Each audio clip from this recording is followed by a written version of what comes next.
வணக்கம். சனி இந்த பேரை கேட்டாலே நம்மள பல பேருக்கு ஒரு சின்ன பயம் வரும் இல்லையா? அவர் பார்வை பட்டாலே போதும் பெரிய பெரிய சாம்ராஜ்யமே சிரிஞ்சிரும்னு சொல்லுவாங்க. ஆனா உண்மையிலேயே அவர் யாரு? நம்ம நினைக்கிற மாதிரி அவர் ஒரு தீய சக்தியா? வாங்க, நீதியின் நாயகனான சனியோட கதையை முழுசா பார்க்கலாம். காலம் வந்துருச்சு, இனிமே உங்களால கூட தப்பிக்க முடியாது. யோசிச்சு பாருங்க, இந்த வார்த்தைகளை இந்த பிரபஞ்சத்தையே படைச்ச சிவனோட முகத்துக்கு நேரா பார்த்து சொல்ல யாருக்கு தைரியம் இருக்கும்? அப்படி ஒரு மாபெரும் சக்தி கைலாயத்துல வந்து நிக்குது. அங்கேருந்து தான் நம்ம கதை ஆரம்பிக்குது. அந்த காட்சிய கொஞ்சம் கற்பனை செஞ்சு பாருங்க. கைலாயம். திடீர்னு வானம் இருண்டு போகுது. ஒரு சக்தி வாய்ந்த உருவம் மெதுவா நடந்து வருது. அந்த உருவத்தை நிமிர்ந்து பார்க்கறதுக்கே தேவர்கள் பயப்படுறாங்க. அந்த உருவம் நேரா வேற எங்கேயும் போகல, பிரபஞ்சத்தையே ஆளும் பரம்பொருளான சிவனை எதிர்கொள்றதுக்காக வந்து நிக்குது. அப்படி வந்து நின்னது யாருன்னு தெரியுமா? அது வேற யாரும் இல்லே, கிரகங்களோட அதிபதி சனி பகவான். எதுக்காக வந்திருக்கார்? பிரபஞ்ச விதியை உருவாக்கிய சிவனுக்கே நீதி வழங்க வந்திருக்கார். அப்பா, பரம்பொருளையே எதிர்க்கிற அளவுக்கு அவருக்கு எப்படி தைரியம் வந்தது? இத புரிஞ்சுக்கணும்னா நாம சனியோட பிறப்பிலிருந்து இந்த கதைய பார்க்கணும். சரி வாங்க, சனியோட பிறப்பு ரொம்பவே ஒரு விசித்திரமான கதை. சொல்லப்போனா அவர் பிறந்த அந்த நொடியிலேயே அவரோட குணத்தையும் அவரோட வாழ்க்கையோட நோக்கத்தையும் தீர்மானிக்கிற ஒரு பெரிய மோதலே உருவாகிடுச்சு. சனியோட பிறப்பு கதை 4 முக்கியமான கட்டங்களை கொண்டது.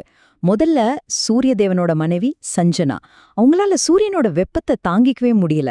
அதனால அவங்க என்ன பண்றாங்கன்னா, தன்னோட நிழல்ல இருந்து சாயான்னு ஒரு உருவத்தை உருவாக்கிட்டு போயிடுறாங்க.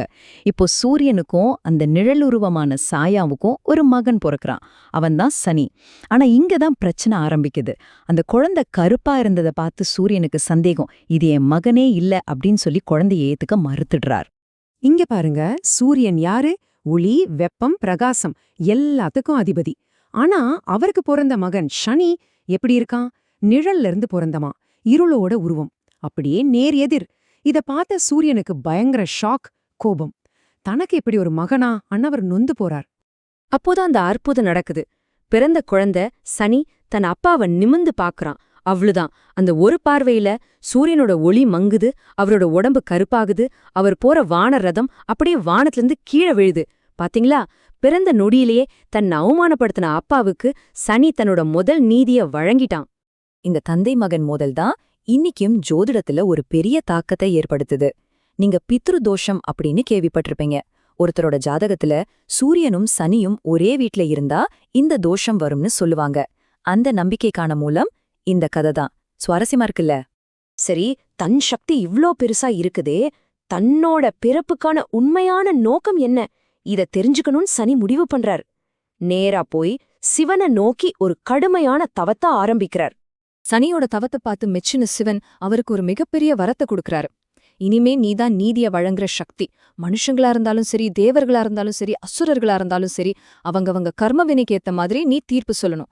உன்னோட பார்வை சில சமயம் 7.5 மணி நேரம் இருக்கலாம், சில சமயம் 7.5 வருஷம் கூட இருக்கலாம். ஆனா அந்த கஷ்ட காலத்துக்கு அப்புறம் நீயே அவங்களுக்கு நல்லதையும் செய்யணும். இனிமே நீ சனின்னு மட்டும் இல்ல, சனீஸ்வரன் அழைக்கப்படுவாய் அப்படின்னு வரம் கொடுக்கறாரு. இதுதான் அவருக்கு கிடைச்ச தெய்வீக அதிகாரம்.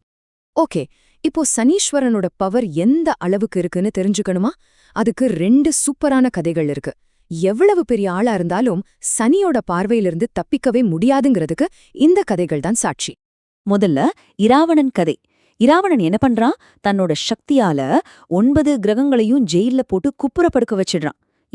ஏன்னா அவங்களோட பார்வை தம் மேல படக்கூடாதுன்னு. அப்போ அங்க வர்ற அனுமன் இராவணனோட ஈகோவை கொஞ்சம் தூண்டி விடுறார். அவங்க முதுகுல ஏறி போறது வீரமா, நெஞ்சில ஏறி நடந்து போறது தானே வீரம்னு சொல்றார். இராவணனும் அதை கேட்டுட்டு கிரகங்களை திரும்பி படுக்க சொல்றான். அப்போ ஒரே ஒரு செகண்ட் சனியோட பார்வை இராவணன் மேல பொட்டுடுது. அவ்வளவுதான், அந்த நிமிஷமே இராவணனோட அழிவு காலம் ஆரம்பிச்சிடுச்சு.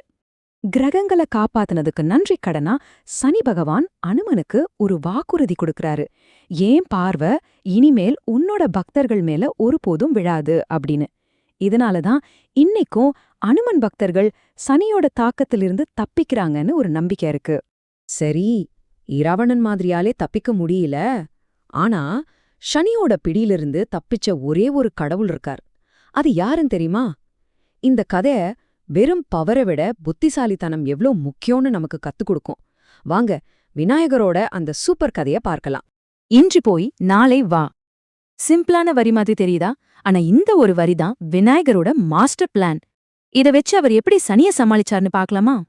விநாயகர் என்ன பண்றார்னா, சனி பகவானையே கூப்பிட்டு தன்னோட மண்டப வாசல்ல இன்று போய் நாளை வான்னு எழுத சொல்றார். சரி, சனியும் வந்து எழுதிடுறார். இப்போ ஒவ்வொரு நாளும் சனி விநாயகரை பிடிக்க வரும்போதும் விநாயகர் சொல்றார், நீங்க எழுதுனது முதல்ல படிங்கன்னு. சனியும் இன்று போய் நாளை வான் படிச்சுட்டு தாம் வாக்குப்படி அன்னைக்கு போயிட்டு அடுத்த நாள் வரார். இப்படியே அந்த 7 நாள் முடியற வரைக்கும் செஞ்சார். பாத்தீங்களா, இது வெறும் தந்திரமில்ல, ஞானத்தோட வெற்றி. தன்னோட அறிவை வச்சு விதியையே கொஞ்ச நாள் தள்ளி போட்டார் விநாயகர். சரி, நாம இப்போ 2-3 கதைகளை பார்த்தோம். இதை எல்லாமே நம்மள ஒரு ஆழமான கேள்விக்கு கூட்டிட்டு போகுது. சனி பகவான் உண்மையிலே கெட்டவரா?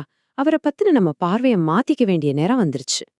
இங்க பாருங்க, ஒரு கல் சும்மா கிடந்தா அதுக்கு எந்த மதிப்புமே இல்ல. ஆனா ஒரு சிற்பி வந்து அதோட தேவையில்லாத பாகங்களை உளியால அடிச்சு வலிய கொடுத்து செதுக்கும் போதுதான் அது ஒரு அழகான சிலையா மாறுது. சனி பகவானும் அந்த சிற்பி மாதிரிதான். அவர் நம்மள அழிக்க வரல, நம்மள செதுக்கி ஒரு சிறந்த உருவமா மாத்த வரார்.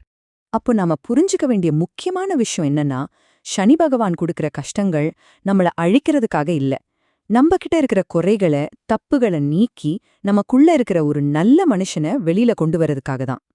அதனால அடுத்த முறை உங்க வாழ்க்கையில ஒரு கஷ்டம் வரும்போது, ஒரு சவால் வரும்போது யோசிச்சு பாருங்க, இந்த சவால் உங்களை உடைக்க வந்திருக்கா இல்ல உங்களை செதுக்க வந்திருக்கா? இந்த ஒரு கேள்வியோட இந்த பதிவை நான் முடிச்சுக்கிறேன். யோசிச்சு பாருங்க.